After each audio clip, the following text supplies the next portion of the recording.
బిడ్డలారా, ఈనాడు మనం సామాన్య కాలం 2వ ఆదివారంలో ప్రవేశించుకున్నాం.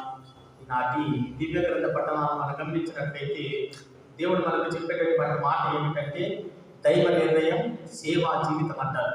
ఇక దైవ నిర్ణయానికి మనం ఎప్పుడైతే కట్టుబడి జీవిస్తామో మనం దేవుని కనుగొన పొందుకుంటామని.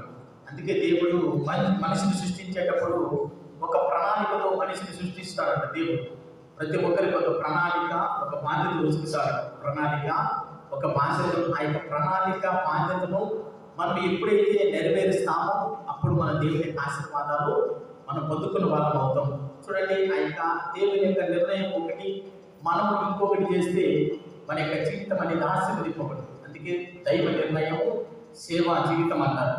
దైవ నిర్ణయం ప్రకారం మన జీవితం ఉండాలి. దైవ నిర్ణయం ప్రకారము మన జీవితం ఉండాలి. దైవ యొక్క వాక్య ప్రకారము మనము జీవించగలగాలి.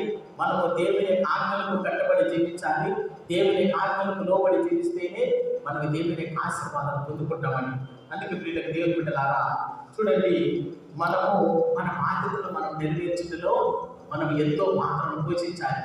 మన యొక్క బాధ్యతలు మనము నెరవేర్చుటలో మన బాధ్యత మనం ఇప్పుడు కానీ మర్చిపోకూడదు. అప్పుడే మనకు దైవ యొక్క నిర్ణయాలను మనము కొనసాగించిన వాళ్ళం అవుతాం.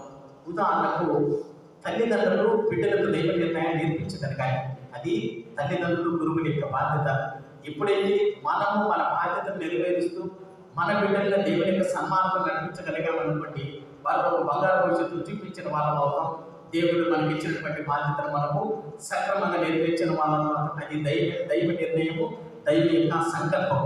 అందుకే వివాహ బంధం చేసేటప్పుడు విచారణ గురువులు, అదేవిధంగా జ్ఞానస్నాన సమయంలోకి ఒక మాట అడుగుతారు. ఒక మాట అక్కడ సేవ మాట, ఇక్కడే సేవ మాట అడుగుతారు.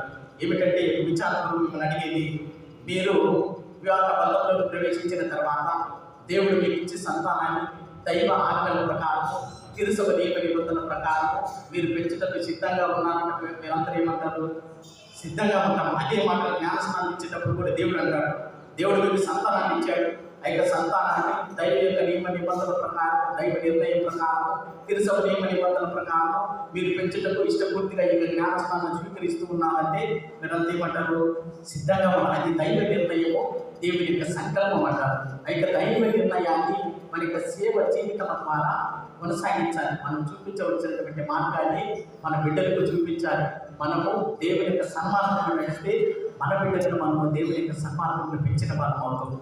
అందుకే ప్రియులకు దేవుని బిడ్డలారా, చూడండి, యొక్క సేవా జీవితాన్ని జీవించేటప్పుడు మనలో ఎటువంటి చెడు దురుద్దేశం మనలో ఉండకూడదు. ఇక దైవ శైవ జీవితం, దేవుని యొక్క నిర్ణయం మనం నెరవేర్చాలంటే మన ఆలోచన మంచిదై ఉండాలి. మన